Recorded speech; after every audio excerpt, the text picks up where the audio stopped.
Bom dia para cá, para nós aqui. Boa tarde para o senhor, tudo bem? Boa tarde, Como vai? boa tarde a todos. Bem, obrigado. Embaixador, primeiro eu quero agradecer demais a sua disponibilidade de tempo para essa conversa. E eu vou explicar para as pessoas que geralmente acompanham aqui as entrevistas que eu faço no Conexão África, que nós Sim, vamos fazer uma entrevista um pouquinho diferente.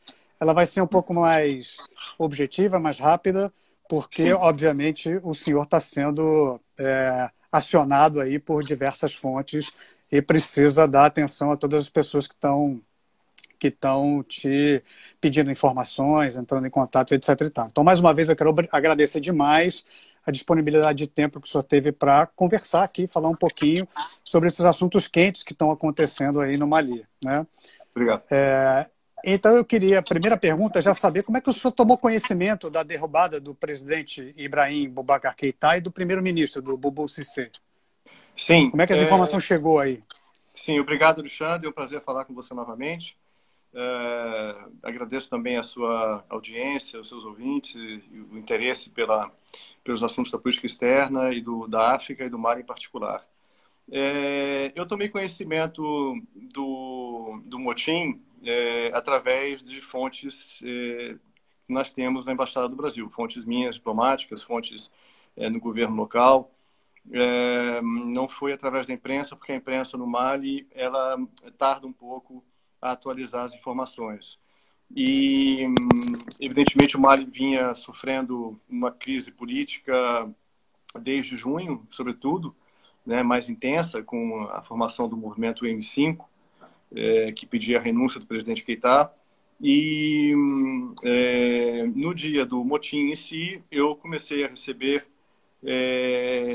informações, né, através digamos, dos meus canais de comunicação, né, de que Aham.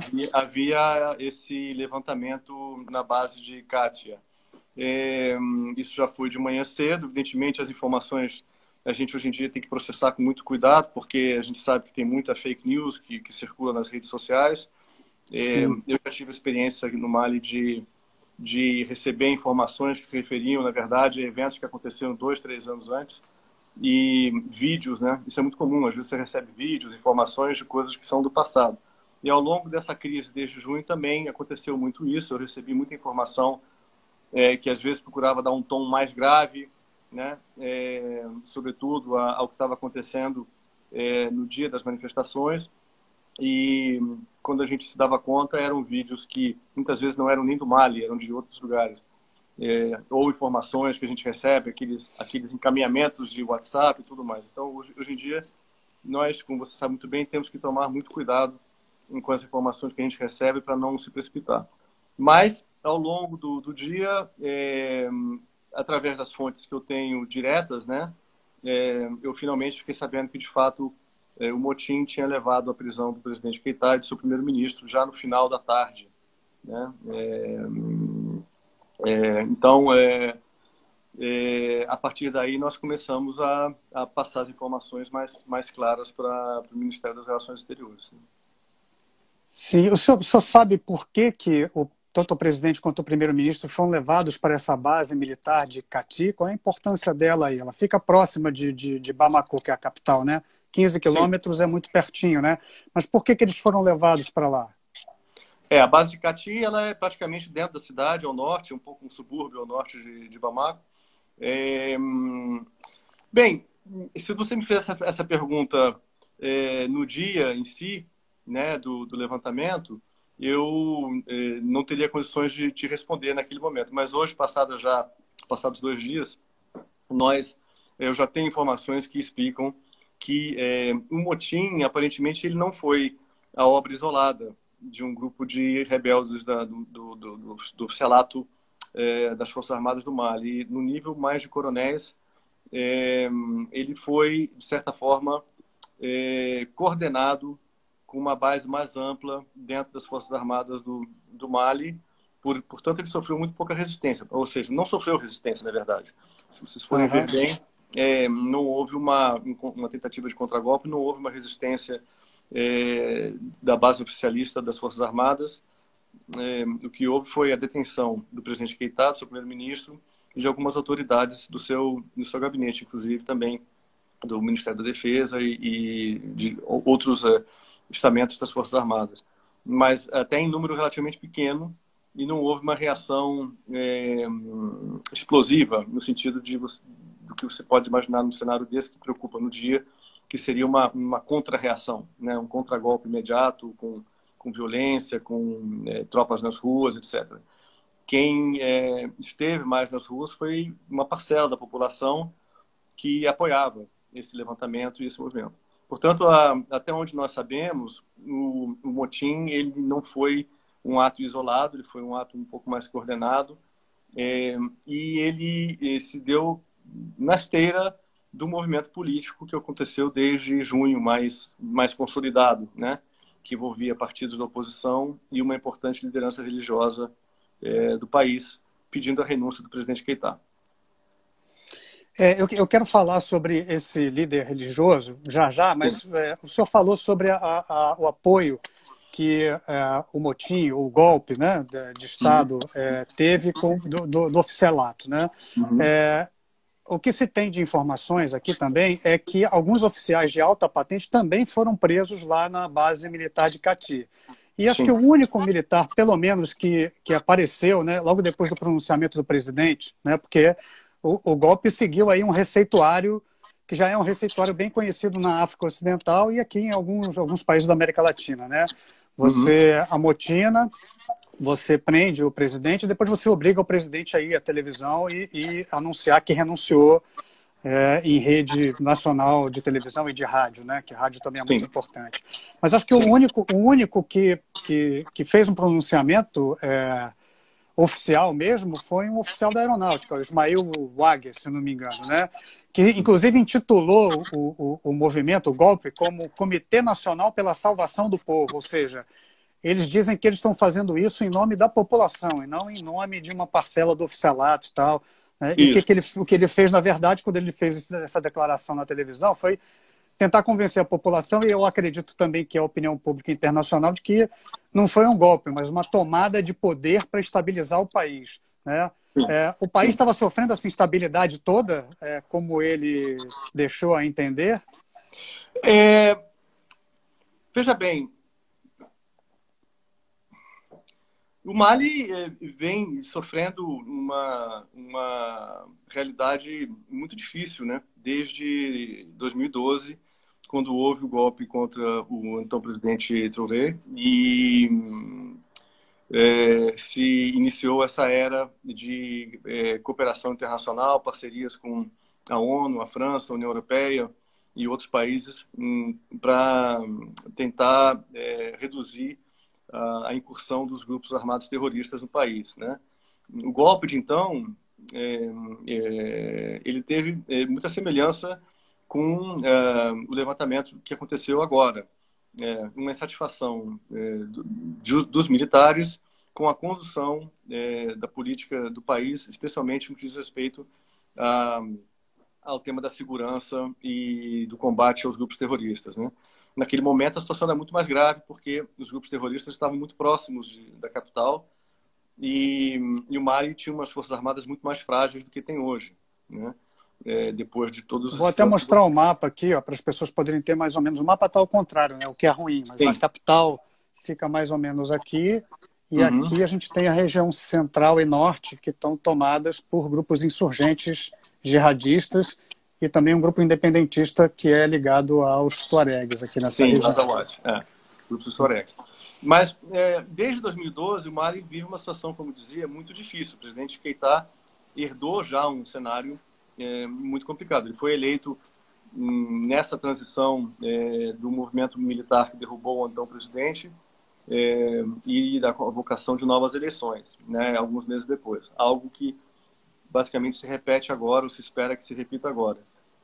O presidente Keïta, quando assumiu um país com um enorme desafio, o desafio da segurança pública, né, do conflito contra grupos armados muito violentos, com o desafio da superação do subdesenvolvimento, das limitações financeiras do Estado, das carências da população, né, em todos os setores que você possa imaginar, e partir daí, ele começou a montar, digamos, um processo de recuperação do país. E ele fez um trabalho que foi muito reconhecido, né? Sobretudo na sua primeira gestão. Ele conseguiu negociar o Acordo de Paz de Argel, de 2015, um acordo difícil, que envolvia, inclusive, esse movimento separatista que você apontou aí no mapa, reconhecendo a unidade do Estado do Mali, vários parceiros internacionais, grupos paramilitares, grupos armados políticos e, inclusive, com algum contato com líderes desses grupos extremistas jihadistas, né? Esse processo de paz envolveu as Nações Unidas, num esforço muito grande, tanto econômico quanto político, de estabilização do país. Político, por exemplo, no tema do monitoramento das eleições, na criação de uma institucionalidade capaz de fazer eleições limpas e livres, e de trabalhar em programas de recuperação econômica, de atenção aos direitos humanos, de reinserção de guerrilheiros dentro da vida normal, né, do Estado, de ocupação do Estado em regiões grandes do país que estão ainda, mas estavam mais abandonadas com a presença do Estado no passado, em função dos conflitos e mesmo das limitações do Estado. Quer dizer, isso tudo vinha sendo trabalhado pelo presidente Keïta. A organização da MINUSMA, a Missão das Nações Unidas de Estabilização do Mali, foi também uma conquista da sua gestão, que é uma missão que está no terreno hoje, maior missão de paz das Nações Unidas. São 15 mil soldados, né? São 15 aqui mil atuando nessa região aqui, mais os soldados franceses que também estão aqui nessa região aqui. São 15 mil integrantes autorizados, no terreno tem 13.600. Mas é a maior missão de paz autorizada das Nações Unidas até hoje. Com também, alguns brasileiros que fazem parte também, né?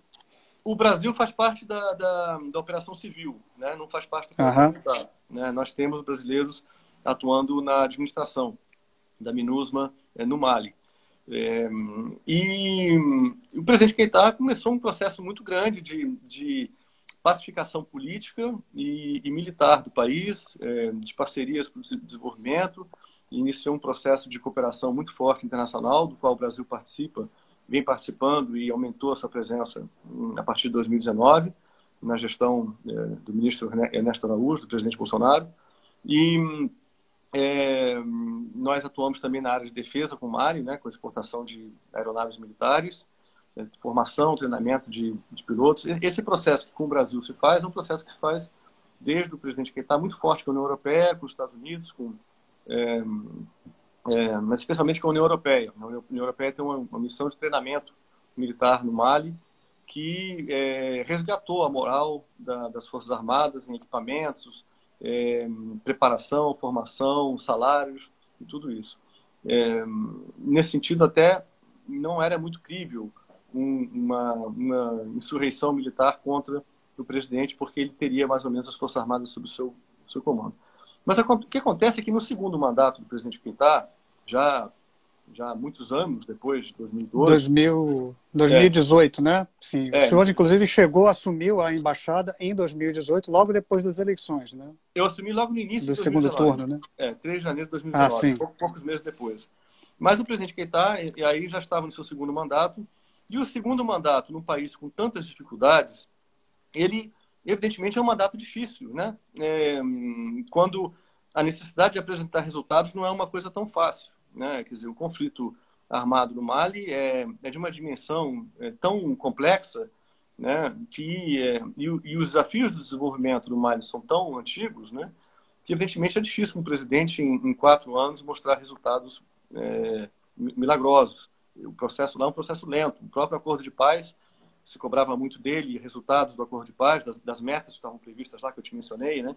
Reinserção de guerrilheiros, programas de desenvolvimento econômico, recuperação das Forças Armadas, negociação com os grupos paramilitares e guerrilheiros, né? Embaixador, deixa eu só interromper um instante, só para a gente comentar aqui o quão complexo é a situação no Norte, porque a gente tem uma infinidade de grupos e é bom lembrar, assim, qual é assim, o espectro, né, de que eles representam. A gente tem o Ansar Dine, que é o movimento dos Tuaregs, que não necessariamente é o movimento que proclamou a independência unilateral dessa região aqui, que aí esses outros são o Movimento Nacional pela Libertação de Azawad, que já é uma reivindicação já muito antiga, né, de séculos, né, da população tuareg de uma região semi-autônoma aqui nessa região norte. A gente tem a Al-Qaeda do Maghreb Islâmico, a gente tem o movimento para a unidade do Jihad na África Ocidental, que é ligado ao Estado Islâmico, e a gente tem uma importância estratégica Estado que não é Islâmico do Grande só... Saara, né? Né, o Estado Islâmico aqui exatamente, e a gente tem aqui, né, um local que é um local estratégico, que é assim, um local mais aqui mais próximo do mundo ocidental e muito próximo da Europa, que está aqui em cima, rota de passagem também, né, para se atravessar aqui o Mediterrâneo. O Pablo, que está aqui acompanhando a gente, que é professor da PUC também de História, também comentou aqui essa questão de como é estratégica essa região, não só para o continente africano, mas também para a Europa, né? Sim, não há dúvida. O Mali ele tem uma relevância geoestratégica global muito grande hoje em dia, que alcança interesses e preocupações de todos os países. Eu costumo dizer que existem 2 anéis ou 3 imediatos de interesse. Tem o primeiro anel, que são os países europeus, pelos recursos energéticos, urânio, que fornece para a indústria nuclear europeia, francesa especialmente. Os franceses dependem do urânio daqui, né, para as usinas do Sahel em nucleares geral, lá, né? do Mali e dos países vizinhos, né? Calcula-se que 35% da energia na França hoje em dia é proveniente da energia nuclear, e desses 35%, cerca de 80% dos recursos minerais necessários para o urânio provém do Sahel. Portanto, existe uma preocupação muito dessa grande. Região aqui, ó, que vem da Mauritânia até o Níger aqui. Ó. Isso. Mas é um país produtor de muitos minerais, não só do urânio, né? Produz alumínio, ouro também, né? bauxita, ouro, né? Um dos maiores produtores de ouro da África, o segundo maior produtor de ouro da África. Bauxita, coltan, né? Cobre, tem uma série de coltan de interesses dos norte-americanos, né? Para a indústria de telecomunicações. E o Mali, ele tem uma posição geográfica importante no que diz respeito ao tema da segurança migratória europeia também, né? Portanto, quer dizer, o colapso do Mali significaria a entrega de uma região territorial muito próxima da fronteira europeia a, digamos, grupos religiosos que são, digamos, inimigos dos valores europeus, dos valores ocidentais em geral, né? E não o islamismo, que a gente tem que sempre tomar cuidado, que é uma religião que professa a paz, a tolerância, é de uma beleza profunda. Eu no Mali convivo com muita alegria com o povo do Mali, dentro dessa religião de muita harmonia, de muita serenidade. Mas, evidentemente, existem grupos que, na verdade, são estrangeiros ao Mali. Né? Os grupos terroristas radicais, eles são integrados quase na sua maioria por estrangeiros ao Mali. Né? E é bom sempre lembrar disso. Isso que o senhor citou agora, isso é muito importante lembrar. São guerrilheiros de outras nacionalidades que entraram no Mali a partir do fracasso, das dificuldades enfrentadas pelo Estado Islâmico na Síria, no Iraque, e a partir da queda do Gaddafi na Líbia em 2011. Né? Então, o Mali tem essa importância geoestratégica no que diz respeito a recursos minerais, portanto, para a economia, e também no que diz respeito à segurança nos temas de controle migratório europeus.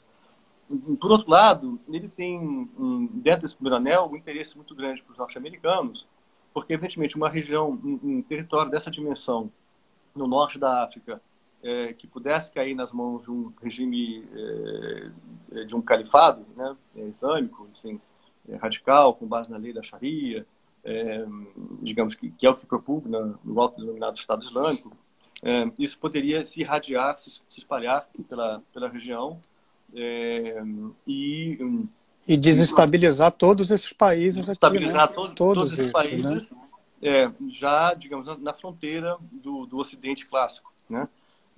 Uhum. E no segundo anel de interesses, evidentemente, isso também afetaria o Brasil, que tem uma relação histórica que todos conhecem, você se concentra nisso com a África,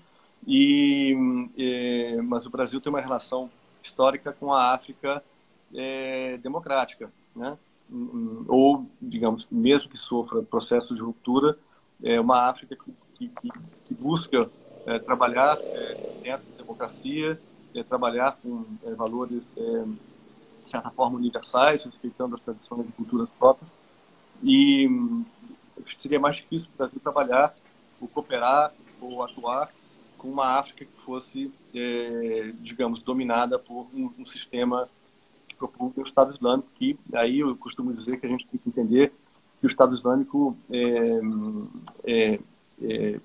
preza certos valores que são muito diferentes dos valores que o Brasil preza, né? Exato. Então, por mais que o Brasil seja um país que tem penetração em todo o planeta, e é um país com credibilidade e respeitado em todo o planeta, por todas as etnias, religiões, né? Havia um ex-chanceler brasileiro, Celso Laffer, que dizia que nós temos a virtude da credibilidade do bem, né?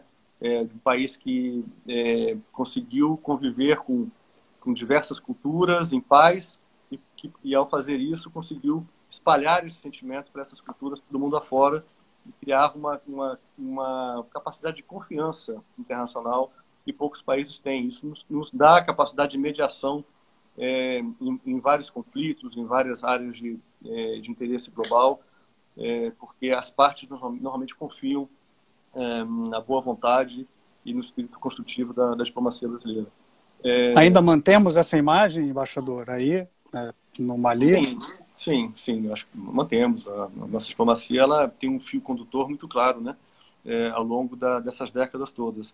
E o Brasil é um país que não tem conflitos desde a Guerra do Paraguai, né? Ou seja, talvez seja um dos poucos países no mundo que tem 160 anos, né? 150 anos, um pouco mais.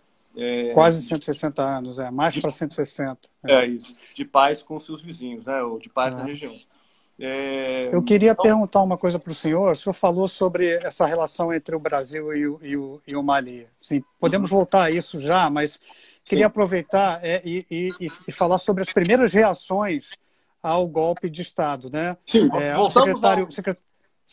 vamos voltar aqui. O secretário-geral... voltamos ao tema do Keita, né? Isso. O secretário-geral, o Antônio Guterres, sim, rapidamente disse que pediu a imediata liberação do presidente Keita e do primeiro-ministro Cissé e a retomada da ordem, né? Foi seguido pelo Macron, obviamente, porque a França tem um interesse muito grande, até porque esses países todos aqui em volta foram ocupações, né, da França, né? E ele pediu, aí condenou publicamente o golpe, e o presidente da União Africana, né, o Moussa, né? O Moussa Mohamed, que é foi primeiro-ministro do Chad, então ele sabe muito bem o que é passar por golpes de Estado, né? Porque o Idriss Déby está lá desde 90 por causa de um golpe de Estado. Ele suspendeu o Mali até que a ordem constitucional fosse restaurada, o que o presidente da CEDEAO, que é a Comunidade dos Estados da África Ocidental Econômica, também fez, né? O secretário de Estado dos Estados Unidos, o Marco Pompeo, também condenou veementemente, junto com os países vizinhos todos aqui que também se pronunciaram. Qual é o posicionamento do Brasil? O Brasil fez uma declaração oficial ou de condenação a respeito do que aconteceu? Qual foi, embaixador? Sim, nós soltamos ontem mesmo à noite uma declaração oficial.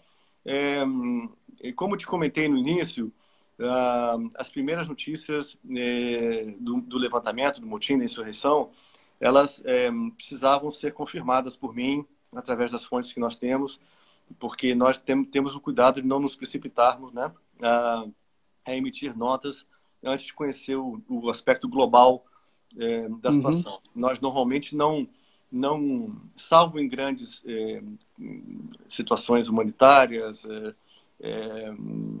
catástrofes que são conhecidas, etc., quando a gente se manifesta imediatamente. Nas questões políticas, a diplomacia brasileira tem um pouquinho de prudência, de primeiro saber exatamente o que aconteceu, de saber o que está acontecendo, quais são qual é a credibilidade das informações, para a gente não ter que ficar fazendo desmentidos, né? Ou ter que voltar atrás. Sem que isso signifique uma demora muito grande. Trabalhamos dentro de um prazo razoável para, digamos, expressar nossos pontos de vista e nossa posição oficial.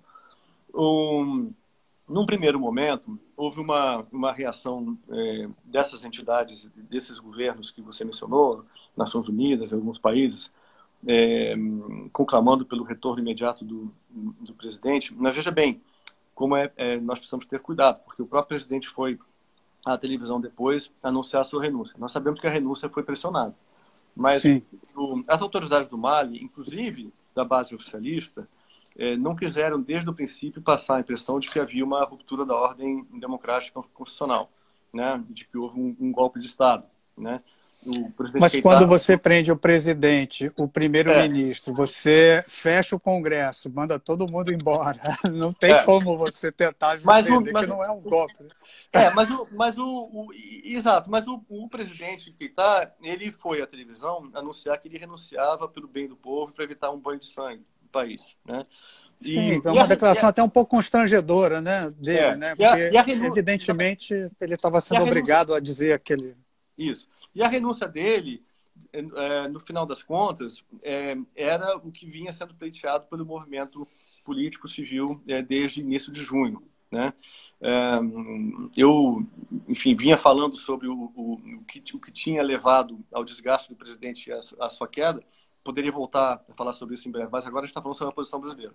A posição brasileira, considerados todos os elementos de informação que nós temos, foi a de condenar a ruptura da ordem constitucional e democrática no país, em seguida pedir que se preservasse a segurança do presidente Keita e do seu gabinete, e indicar que, digamos, a comunidade internacional está atenta à necessidade de se preservar a integridade física dessas autoridades, em função também de uma posição coordenada com as Nações Unidas e com outros países parceiros importantes do Mali, nós expressamos o nosso interesse de que ocorra o retorno o mais pronto possível da ordem constitucional no país através de eleições gerais, amplas e que provavelmente serão monitoradas pela comunidade internacional. Portanto, a nossa posição é de respeitar a decisão do Mali, né, digamos, que está numa zona cinzenta entre insurreição, mas também manifestação popular, né, ou digamos, um desgaste ao longo do tempo do presidente Keita. Como eu vinha dizendo, no seu segundo mandato, ele não estava conseguindo mais responder aos anseios da população do Mali. Havia uma certa maioria a favor da sua renúncia. No sistema parlamentar, quem faz essa renúncia é o parlamento. No sistema republicano presidencialista, muitas vezes essas manifestações em massa, né, acabam gerando um desgaste tão grande do chefe de Estado que o leva muitas vezes à renúncia. No caso do Mali, aconteceu... Ou a abertura de um processo de impeachment, né? Não como tal, mas que não tem aí, né? Não se trata de um processo de impeachment como tal, mas eu diria que foi um desgaste continuado do presidente no seu segundo mandato e a perda de todos os apoios que ele poderia ter, tanto apoios externos como uma fragilidade nos seus apoios externos. Tanto que os principais parceiros do Mali, que são no seu anel de interesse imediato, né, que a gente estava comentando, a França, os Estados Unidos, né, eles não reivindicaram mais a volta do presidente, quer dizer, não insistiram no retorno do presidente. As declarações das Nações Unidas foram nesse sentido, né, de assegurar a saúde do presidente, mas não lutar pelo retorno do presidente e seu gabinete, como o secretário-geral da ONU tinha indicado no momento imediato, né, da insurreição. E, portanto, isso parte de uma compreensão de que houve um desgaste muito grande, uma perda de apoio muito grande do presidente. Foram muitos meses de negociações que foram frustradas, não se conseguiu avançar no sentido da formação de um governo de união nacional. O presidente tentou muito. O presidente Keïta é muito hábil politicamente, ele vinha se sustentando com diversas insurreições civis ou militares dessa do passado. Houve tentativas de golpe frustradas no passado.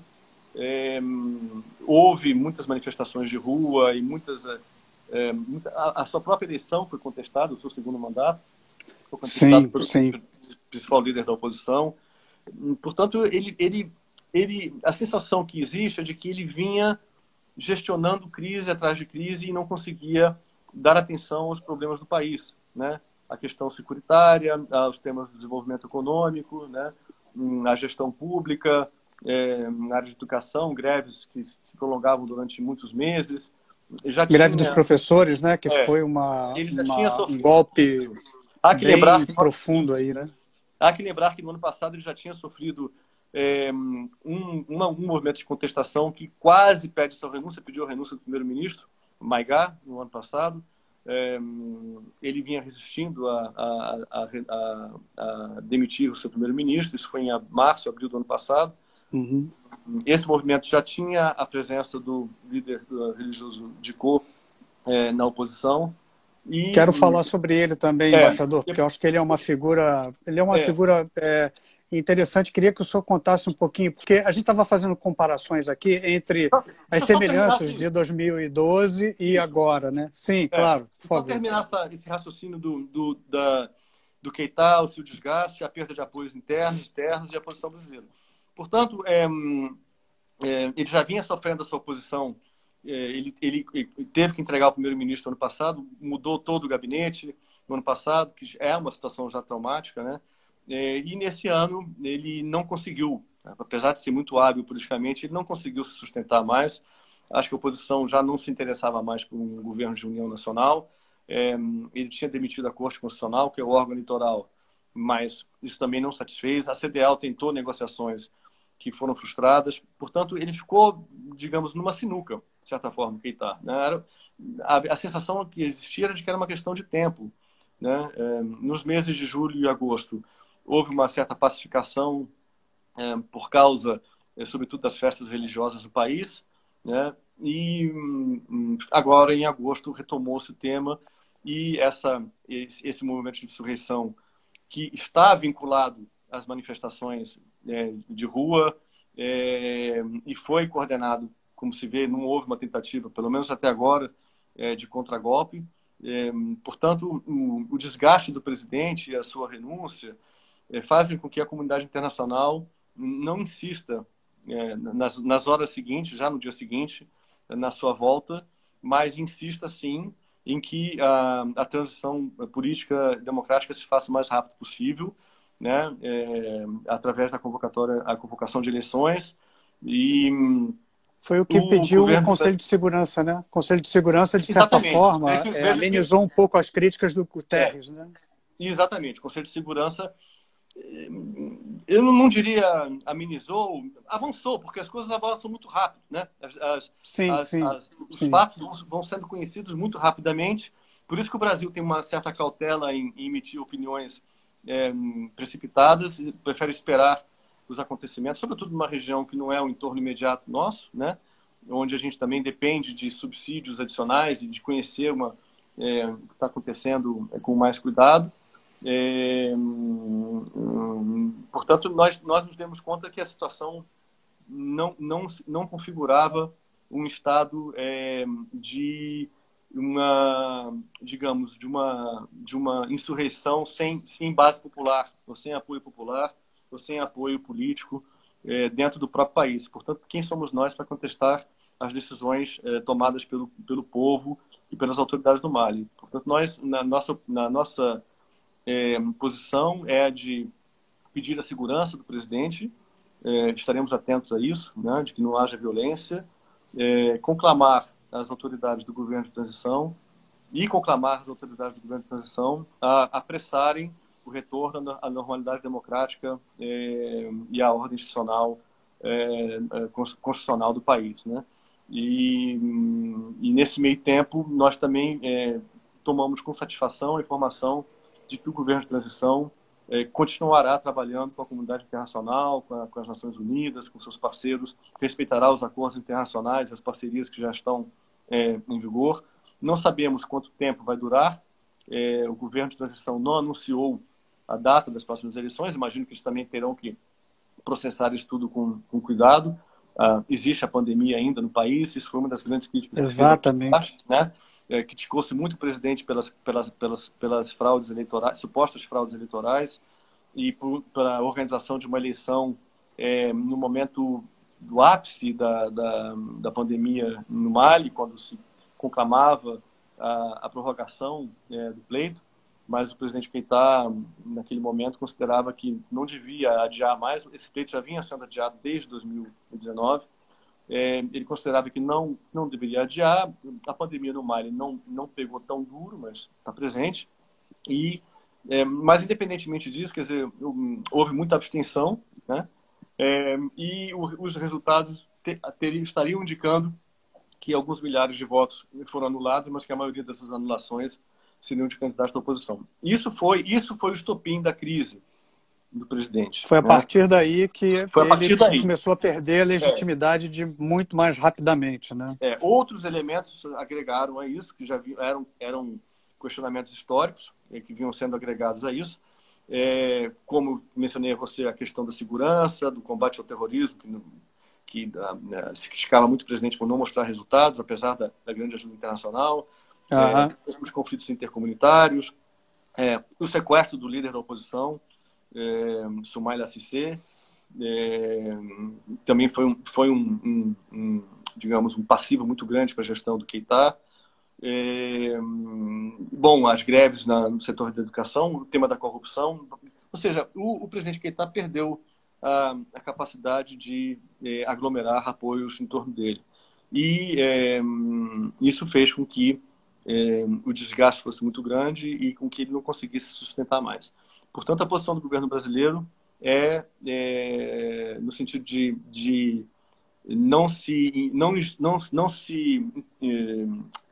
ingerir ou não se intrometer nas decisões do povo do Mali, mas sim exigir, de certa forma, ou esperar que o retorno à democracia e à ordem constitucional se faça o mais rápido possível, porque nós queremos trabalhar, sobretudo, com governos que são legítimos, né?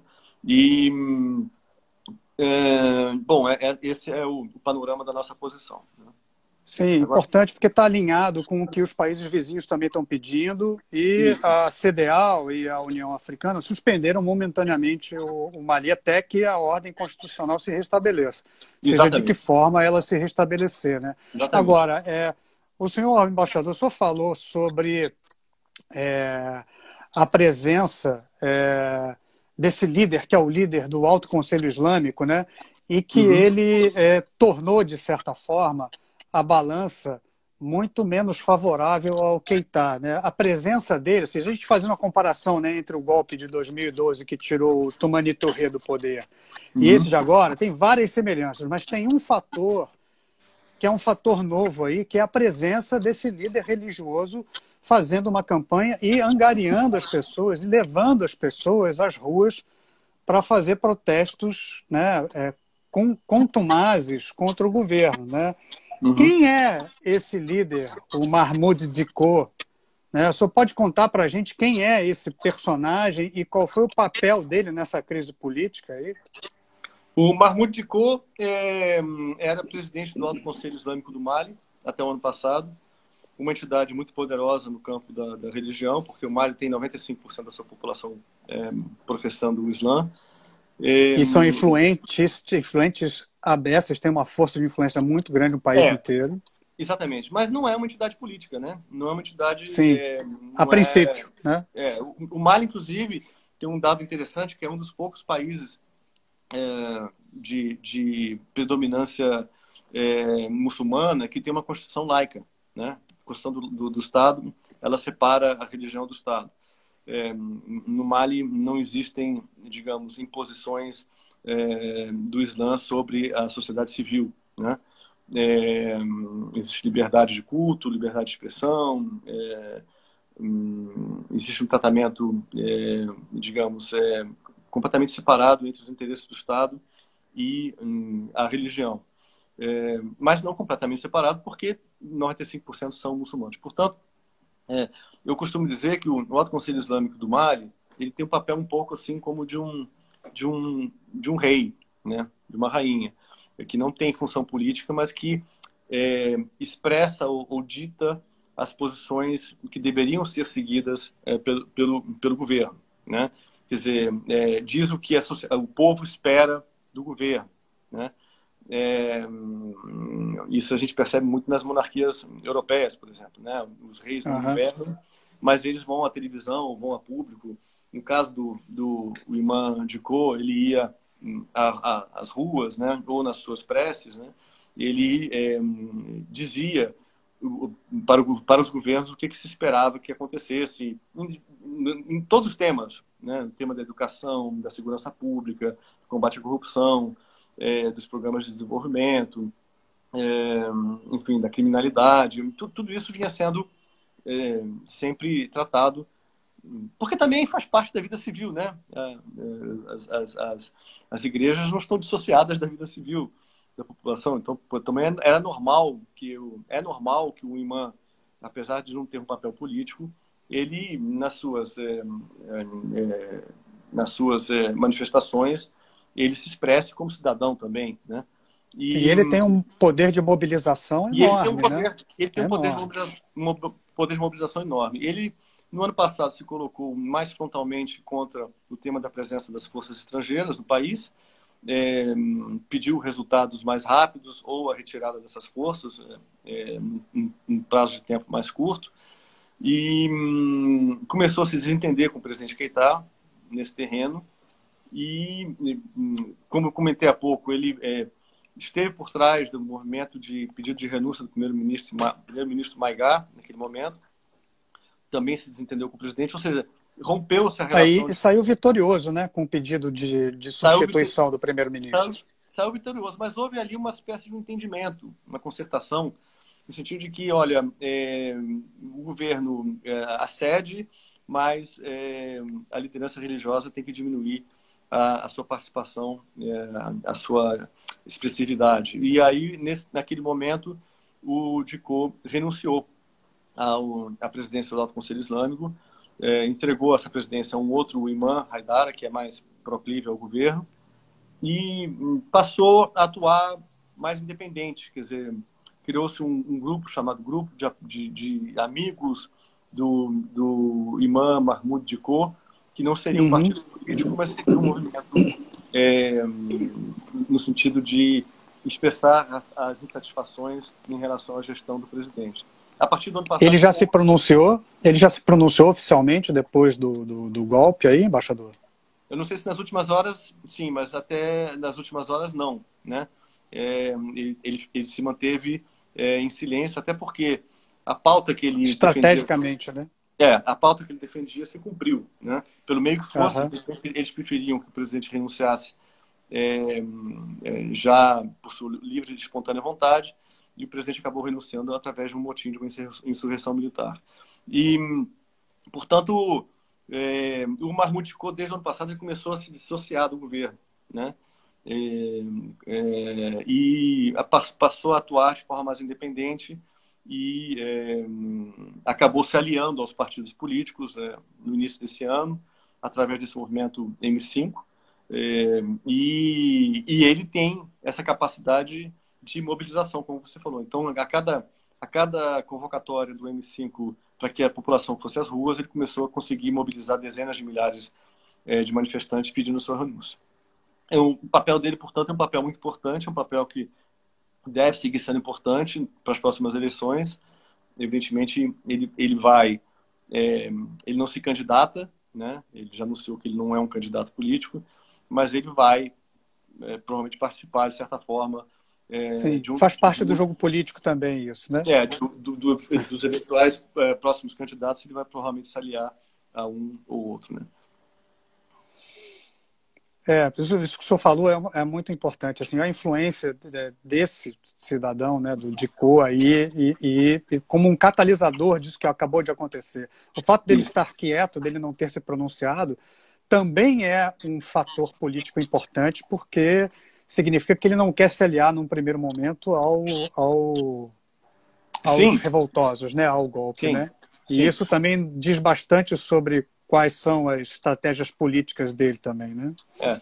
Internamente como externamente, a sensação que existe é de que todos querem que o Mali avance, que olhe para frente, que volte à democracia o mais rápido possível e possa começar a atacar novamente as grandes questões que o presidente Keïta vinha tentando atacar, mas acabou deparando no meio do caminho com essa crise política que paralisou a sua gestão durante muitos meses. Né?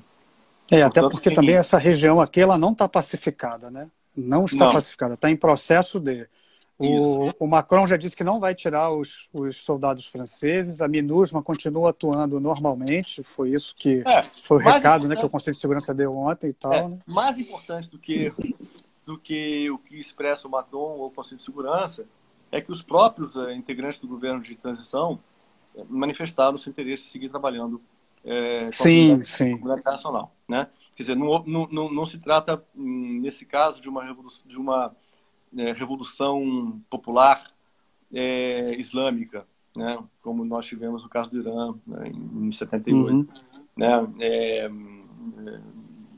Trata-se de uma rebelião com, digamos, uma conotação política, né? Não religiosa. Então, mas o governo de transição já indicou que vai respeitar os acordos e parcerias internacionais importantes. Ele mencionou especificamente as Nações Unidas, a França e a nova operação francesa Takuma, né, que é uma operação ampliada de combate aos grupos terroristas. E de treinamento das Forças Armadas também, né, Parece que nesse estão sentido que o fazendo. governo, exatamente, que o governo de transição, que é de composição militar, deseja trabalhar junto com a comunidade internacional e com o Ocidente em particular. Embaixador, faltam 10 minutinhos para a gente terminar a nossa conversa e, obviamente, Sim, eu vou liberar o senhor, porque o senhor tem muita coisa, está sendo muito demandado aí, mas eu sim, queria só, para a gente terminar, que o senhor falasse um pouquinho sobre a ligação entre o Brasil e o Mali, porque a gente não tem aqui o conhecimento de quão profunda é essa ligação, né? Assim, só para uhum. citar um exemplo, uma boa parte dos aviões das Forças Aéreas do Mali são brasileiros, né? Sim, E nós temos outras atuações de cooperação que nos aproximam do governo do Mali. Então, a estabilidade do país é um interesse nosso como nação, né? O senhor podia sim, falar um pouquinho sobre isso, por favor? sim, claro. O Brasil tem uma relação muito intensa com o Mali, especialmente a partir do ano de 2019. No ano em que começa a gestão do presidente Bolsonaro e do chanceler Ernesto Araújo. Nós tínhamos até esse ano um grande projeto de cooperação muito importante, muito simbólico e emblemático, com resultados muito concretos na área do algodão, o projeto Coton 4, o algodão 4, que é o resultado de um longo contencioso entre o Brasil e os Estados Unidos na Organização Mundial do Comércio. O Brasil ganhou esse contencioso que envolvia acusações de subsídios, né, na produção do algodão, subsídios irregulares. E, se eu não me engano, a cifra foi de uma indenização de 800 milhões de dólares, mas o acordo que foi feito, histórico também naquele momento, na OMC com os norte-americanos, foi de que esse dinheiro fosse todo transferido para a cooperação internacional, não fosse gasto outras despesas. Quando foi E, isso, embaixador? e para a cooperação internacional, especificamente na área do algodão. Quer dizer, como o contencioso Uhum. era sobre o algodão, a indenização que os americanos tiveram que pagar ao Brasil se reverteu para o crescimento da produção em países em desenvolvimento no setor algodoeiro. Isso foi em 2008, se não me engano, o resultado do Uhum. contencioso. Em 2009 começa o projeto de cooperação Coton 4, Algodão 4, que tem no Mali o seu principal vetor, né? No Mali nós construímos em Bamako nós construímos um laboratório, uma fazenda laboratório com recursos desse programa. com participação da Embrapa, da Agência Brasileira de Cooperação. E esse laboratório é emblemático, ele é bonito de se ver, porque ele é grande, ele tem equipamentos modernos, ele faz formação e treinamento dos engenheiros agrônomos do Mali, nos temas que envolvem a produção de sementes mais produtivas, adaptadas ao solo árido do Mali, e também na criação do vetor de combate à praga do algodão, né? Quer dizer, são os insetos que combatem os predadores do algodão. Isso tudo é trabalhado nesse laboratório. Quando você vai lá, você vê as sementes sendo produzidas e você vê os insetos sendo produzidos que vão atacar a praga do algodão. Portanto, é um trabalho bonito de se ver, é muito concreto. Ele ajudou a aumentar a produção do algodão no Mali, a produção de quantidade e qualidade. Os campos do Mali de produção do algodão hoje, do Mali, como se sabe, o algodão é o principal produto de exportação do Mali. Portanto, vocês veem a importância dessa cooperação brasileira para aquele país, né? E fruto também de uma, desculpe interromper, embaixador, também fruto também de uma troca de tecnologia, de know-how, né, da Embrapa com as instituições aí do Mali, né, que começou 10 anos atrás, né, pelo que você está isso, falando, exatamente. né? A montagem do laboratório envolveu a participação, como comentei, da Embrapa durante muitos anos.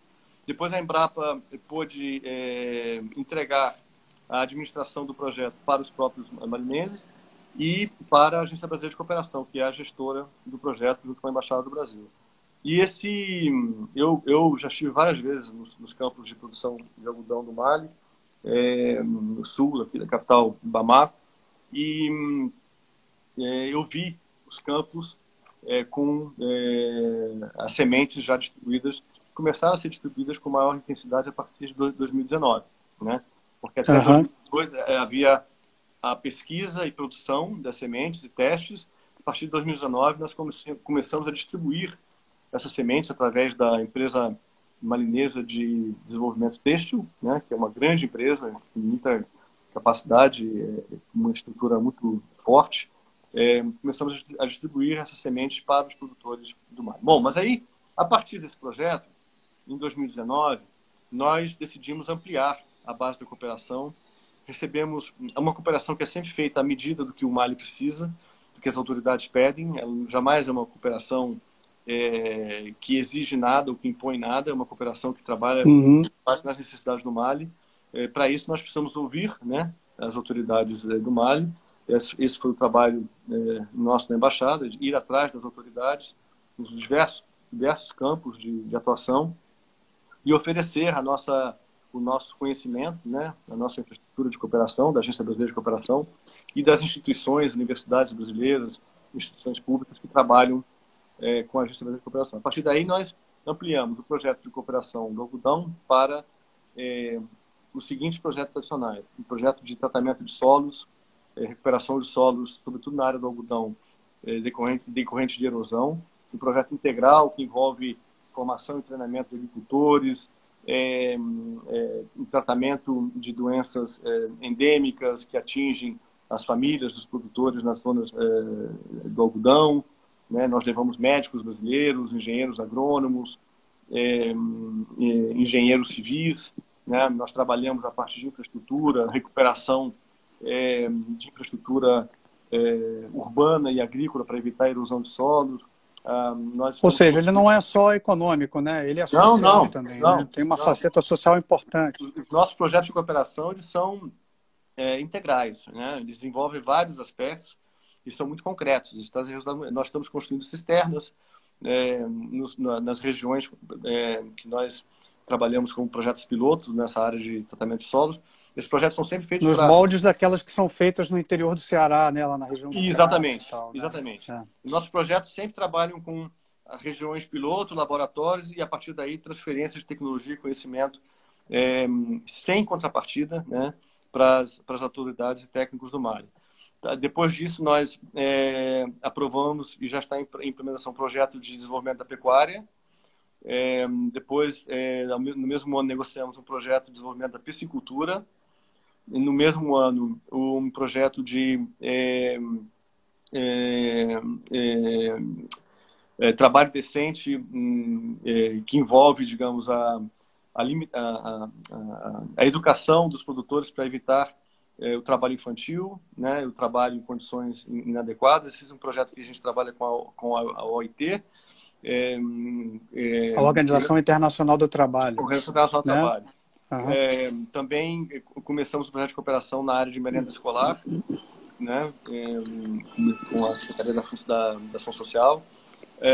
E começamos um trabalho de cooperação na área de defesa civil, né, com a Defesa Civil de Minas Gerais, também, que já fez as missões de prospecção no Mali.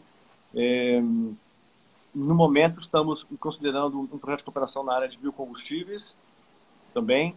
Portanto, nós já ampliamos a carteira de cooperação de E estamos próximos, né? Não fiz a conta, mas são 7, exatamente, 7 projetos de cooperação que nós temos em andamento com o Mali.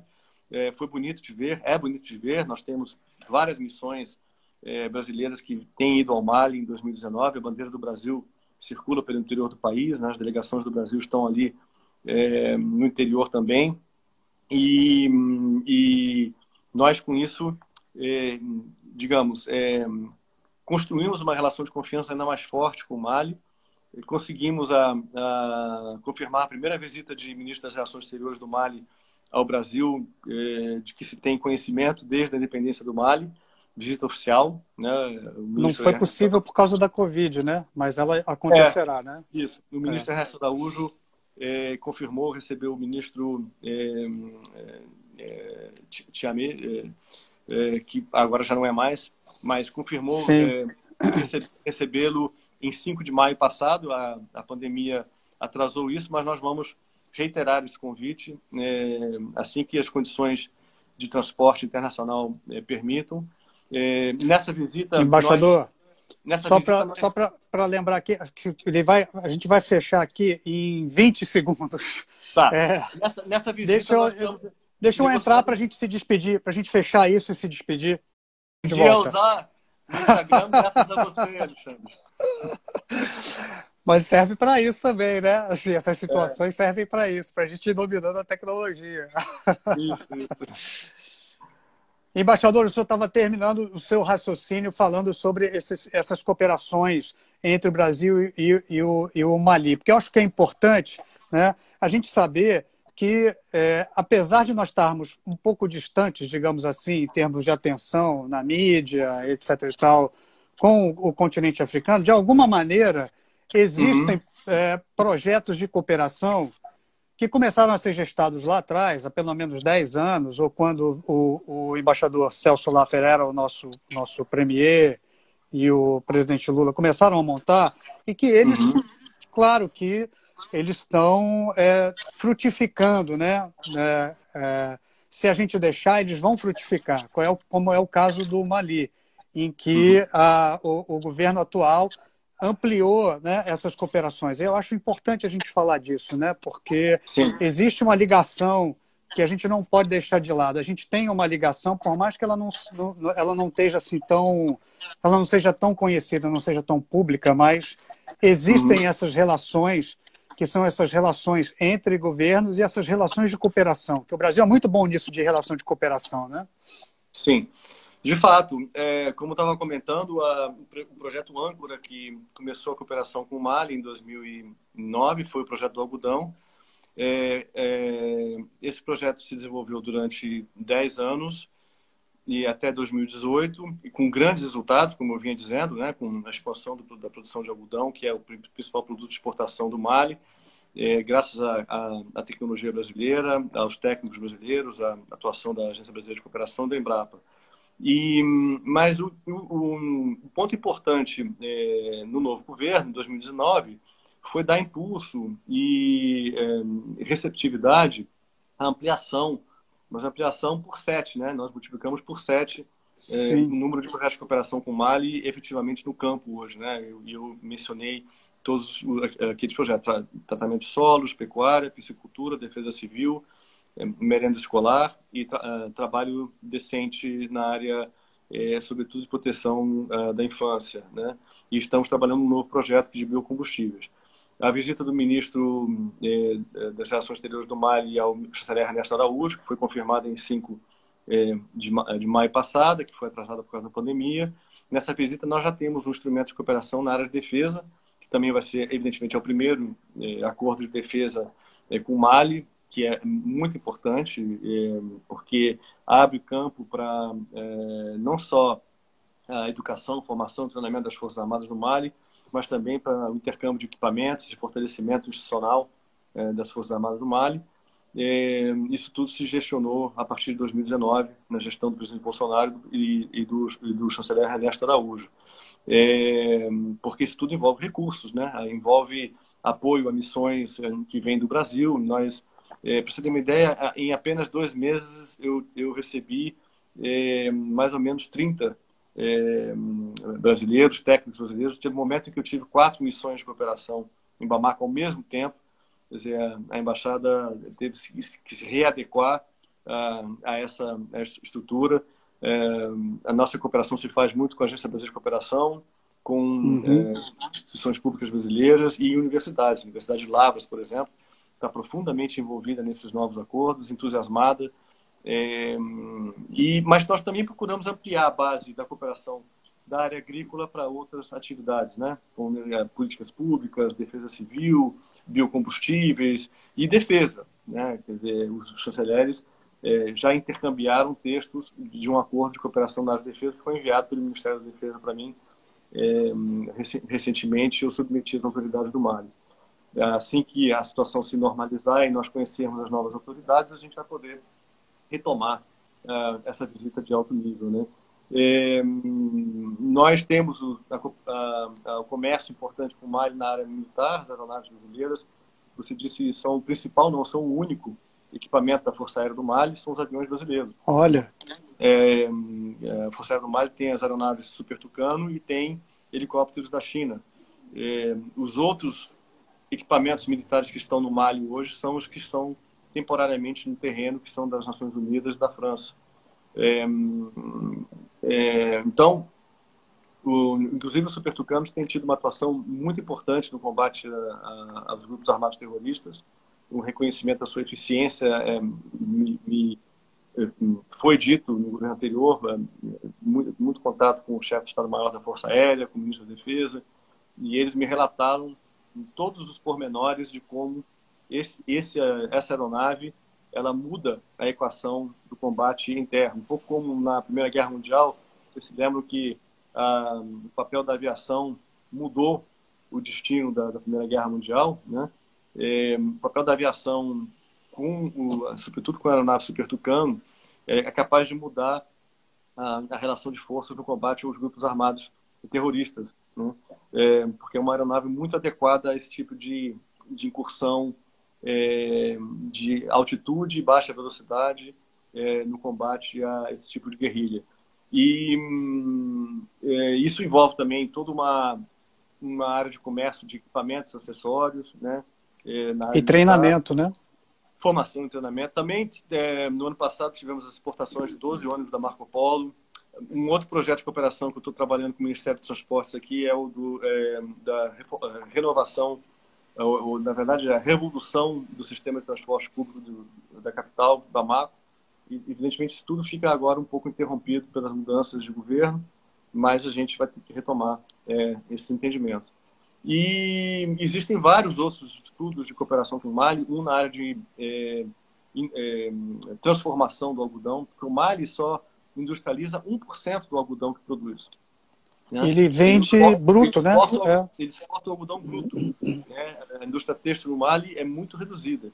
E nós temos uma indústria têxtil forte, e o presidente da Companhia do Mali de Desenvolvimento Têxtil me pediu essa cooperação. Ele pediu essa cooperação e a gente vai trabalhar nessa cooperação com o Mali. Temos como levar isso adiante. Isso, evidentemente, transforma a relação do Brasil num patamar diferenciado. O Mali tem apoiado o Brasil em várias instâncias internacionais. Nós temos tido uma cooperação importante em outras organizações internacionais. Nós contamos com o apoio do Mali, o Mali com o apoio do Brasil.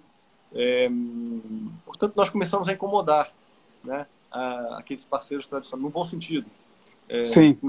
começamos a incomodar aqueles parceiros tradicionais do Mali, mostrar a nossa bandeira aqui no país com muito mais vigor do que havia nos últimos anos. Isso E chama a atenção também dos países vizinhos, né, para essa propensão do Brasil à cooperação, exatamente, né, exatamente. e Nós, ao nós cúmulo começamos de soft power. nós começamos no bom sentido a incomodar, mas Uhum. um incômodo que é positivo para o Mali, que é o que todos querem, inclusive os parceiros tradicionais do país, né? Que a gente possa prestar uma cooperação de qualidade. A grande vantagem da cooperação brasileira, Alexandre, é que nós temos um perfil como país, como nação, que se integra facilmente com o Mali, não só na questão das raízes dos dois países, né? Mas também na questão da geográfica, porque nós todos sabemos que a América do Sul, e o Brasil em particular, é um deslocamento da África, né? Então, para quem conhece o Mali, por exemplo, a primeira coisa que me chamou a atenção foi a primeira coisa que me chamou a atenção no Mali foi a delicadeza, o amor, a qualidade digamos, humana da população aqui, o sorriso sempre aberto a todos, digamos, o carinho com o estrangeiro, né, que eles têm muito grande, um sentimento de paz e até de resignação diante da pobreza, né, que eu particularmente acho que a religião muçulmana os ajuda a superar. E a segunda característica que me chamou a atenção foi a semelhança geográfica. Quando você anda pelo interior do Mali, especialmente aqui perto da capital, parece que você está andando no Cerrado brasileiro, né? Parece que você está em Brasília, inclusive. As imagens, eu mando fotografias para meus amigos no Brasil e eles não sabem se eu estou no centro-oeste ou se eu estou na Aham, África. Então, exatamente. por que isso é importante? Porque o Brasil desenvolveu, né? Nós superamos vários desafios do subdesenvolvimento, né? Todos reconhecem isso, né? Nos últimos 50 anos. Nós demos avanços muito grandes, né? No país, apesar dos desafios que a gente tem ainda, o Brasil hoje está muito mais avançado em todos os setores da produção econômica, né? E também das políticas públicas, né? Do que estávamos há 50 anos atrás. Mas esses desafios que nós tínhamos lá atrás são os desafios que o Mali tem hoje. E nós desenvolvemos uma tecnologia, um conhecimento, uma academia, universidades que prepararam técnicos, né, profissionais para o setor privado e para o setor público, né, para ultrapassar desafios que o Mali tem exatamente iguais, né, em saneamento básico, em agricultura, produção agrícola, recuperação de solos, né, que nós fizemos com o Centro-Oeste, né, com o Eldorado brasileiro, ou com o sul do país, né, os trabalhos que nós fazemos de transportes públicos, né, não há dúvida que o Brasil melhorou muito ainda, apesar de ainda ter deficiência. Nós somos modelo para muitos países, né, em transporte público, né, o modelo de Curitiba, por exemplo, é um modelo que é exportado para o mundo Sim. inteiro, né, nós na área de serviços privados e públicos também nós desenvolvemos muito conhecimento, né, e temos muito a oferecer para o Mali na indústria, né, na transformação, né, nós temos também temos um projeto interessante que está sendo desenvolvido com o Mali pouco a pouco, que é do feno, né, de uma empresa chamada Brick Feno no Brasil, que consegue produzir alimentos para pecuária concentrados e que alcançam produtores nas regiões mais pobres do país, para que eles possam alimentar o seu gado a um custo mais barato, tornando-o mais produtivo, mais gordo, mais forte, mais produtivo, né, mais saudável. Isso a gente está começando a trabalhar, a estudar, ainda estamos numa fase inicial, mas estamos já com contatos com esses investidores brasileiros para virem para o Mali transferir esse investimento para o Mali. Portanto, nós temos muito mais do que outros países, né? Não é difícil a gente até comparar. Eu costumo dizer para os colegas aqui, a gente fala brincando, quer dizer, quem tem mais semelhança geográfica, populacional, superação de desafios, mais capacidade de integração, o Brasil ou a Rússia, né, com o Mali, né? com quem seria mais fácil para eles trabalhar, né? Com a China ou com o Brasil? O Brasil. Né? Sem prejuízo de que eles tenham muito a se beneficiar também dessa cooperação com esses países, né? Mas Aham. nós desenvolvemos uma tecnologia, uma indústria, uma agricultura, né? Serviços que são muito mais adequados ao que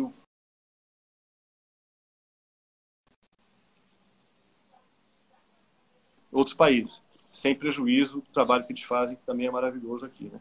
Mas Claro, claro. Mas a nossa cooperação é menos predatória, digamos assim. a nossa cooperação, inclusive, ela é menos predatória, ela se faz à medida do que o Mali pede, né? Ela não pede contrapartidas vinculantes, né? Agora, nós sabemos que a nossa cooperação aumenta a nossa agenda política e a nossa capacidade de atuação junto ao Mali, em particular, e junto à África, de maneira ampliada, né? Então, o que eu costumo dizer, muito campo de atuação e existe muita disposição do governo, disposição da embaixada e disposição do Mali de trabalhar com o Brasil, que é o mais importante, né? Eles gostam muito do trabalho com o Brasil, se sentem muito gratificados e confiam na nossa presença aqui. Que bom saber que pelo menos a gente tem, sim, essa capacidade de manter os projetos de cooperação com o continente africano, com o Sim, Mali especificamente, porque é uma região importante, né? A presença do isso. Brasil aí é uma presença importante também, e que bom que, né, o governo está sensível a essa importância da nossa presença aí. Isso é muito Sim. bom de saber, né? Pelo menos Eu, isso, né? E como embaixador do Brasil no Mali, sem querer politizar o debate, mas eu posso dizer que eu tenho recebido um apoio incondicional, tanto do meu chanceler, quanto do presidente Jair Bolsonaro, para trabalhar em cooperação para o desenvolvimento, cooperação Sul-Sul, numa agenda progressista muito importante com a África, né? Seria interessante você, se você me permite uma sugestão, claro, aos seus ouvintes, ao seu público, que você entrasse em contato com a Agência Brasileira de Cooperação, não sei se você já fez isso no passado, falasse com os coordenadores para os projetos para a África, que trabalham lá. Eu posso te passar os dados, eu tenho eles aqui, não vou passar aqui online, mas eu vou te passar em particular. sim. E você talvez pudesse entrevistá-los sobre a dimensão do que a gente faz com a África, porque não é só o Mali, hein? Nós temos um trabalho de cooperação com a África exemplar, em dezenas de projetos que envolvem milhões de reais em recursos que não são recursos financeiros. O Brasil não trabalha normalmente com recursos financeiros. Nós gastamos, mas com pessoal, equipamento, transferência de tecnologia, máquinas, esse tipo de gastos, né? Um último detalhe que eu acabei esquecendo de falar. Nós conseguimos agora, há poucos dias, é, criar uma nova iniciativa com o Mali, que é uma cooperação humanitária na área de alimentos. Alimentos para campo de refugiados que tem ao sul de Bamako. A Agência Brasileira de Cooperação vai doar recursos financeiros para o Programa Mundial de Alimentos, que vai fazer a gestão desses recursos para atender a mil pessoas, 150 famílias, que são refugiados no campo de refugiados de Segu, ao sul da capital, perto do aeroporto Senu, perdão, perto do aeroporto da capital. E isso tem sido feito com os missionários brasileiros que pediram a nossa ajuda, que trabalham com esses. Nós temos várias dezenas de missionários brasileiros aqui no Mali. Eles vieram a mim, pediram esse apoio. Nós conseguimos sensibilizar o Ministério das Relações Exteriores, que não só deu o que eles pediram, mas está dando mais, porque nós consideramos que o pedido que eles fizeram era muito tópico e ia acabar em curto prazo. Nós queremos dar uma cooperação financeira, nós temos também cooperação financeira, mas é muito mais especial, e ela é Pontual, né? gerida pontual, e ela é gerida, ela não é transferida diretamente para evitar questões de desvios e mau uso dos recursos. Ela é feita através das agências internacionais que têm o hábito de fazer essa cooperação. Então, o Itamaraty não apenas ouviu a demanda desses refugiados, como ampliou essa demanda para que essa ajuda alimentar, né, ela possa se fazer ao longo de um ano, pelo menos, não somente numa compra tópica, né? Isso também, não sei se há precedente dessa cooperação humanitária com o Mali por parte do Brasil nesse nível que a gente está falando, que é um nível de recursos financeiros bastante alto. Tá? Embaixador, eu quero agradecer demais do senhor ter cedido o seu tempo. O senhor foi muito generoso com o seu tempo. Eu sei que o senhor está sendo super assediado aí, por causa, obviamente, Não, dos acontecimentos dos últimos dias. Você faz parte, vocês, o público, faz parte desse... Não é um assédio, né? São interesses, e eu fico muito contente que exista esse interesse, esse acompanhamento dos assuntos que envolvem o Brasil e o país irmão do Mali, né?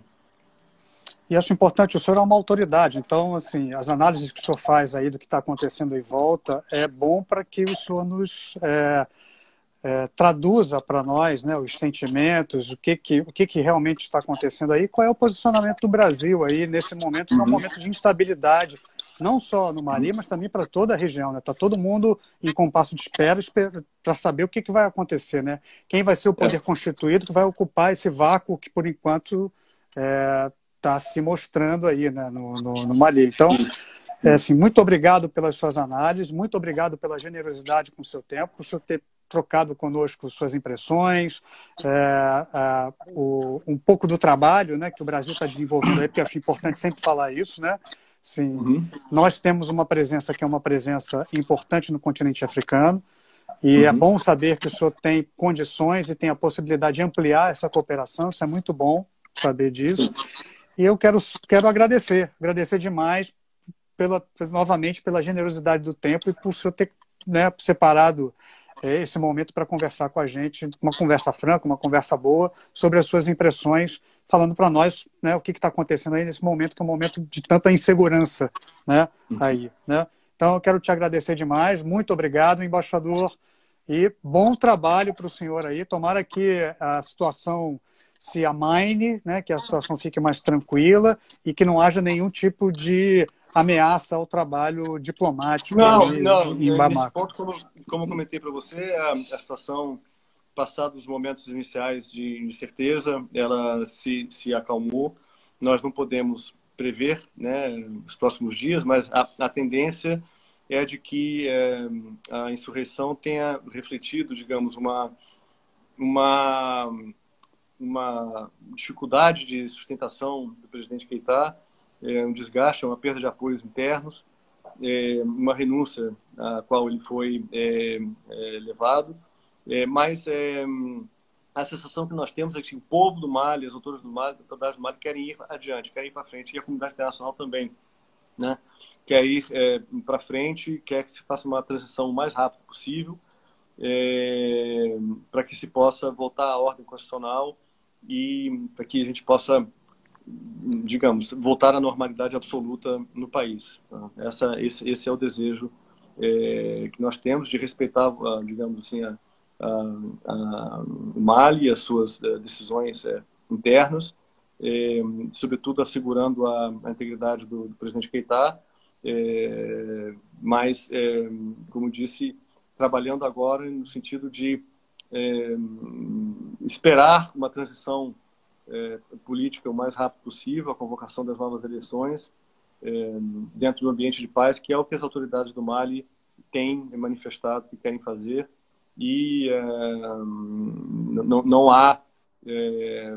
não tem havido, digamos, violência maior. Houve, evidentemente, momentos de saques nas ruas, houve um certo distúrbio, uma certa desobediência civil, mas desde ontem a situação já está mais controlada, e a sensação que nós temos é de que o próprio povo do Mali quer seguir adiante, e nós queremos acompanhá-los nesse processo. Tá? Que ótimo, que bom. E bom saber que também o senhor está aí para nos representar enquanto nação e defender, né, a manutenção da ordem institucional, porque esse é que é o importante para se continuar mantendo a estabilidade da região, os interesses do Brasil, né, aí na região, e a boa relação entre os nossos países, né? Essa é a posição do nosso governo. Embaixador, tá bom? Muito obrigado pela conversa, muito obrigado pelo senhor ter dedicado esse tempo para essa conversa aqui. Mais uma vez, boa sorte, bom trabalho, que o senhor continue fazendo esse trabalho excelente de nos representar aí no Mali. Obrigado, Alexandre, e ao seu público também, e a todos aqueles que se interessaram pelo seu programa. O meu abraço e um bom dia para vocês. Muito obrigado, bom trabalho para o senhor. Obrigado.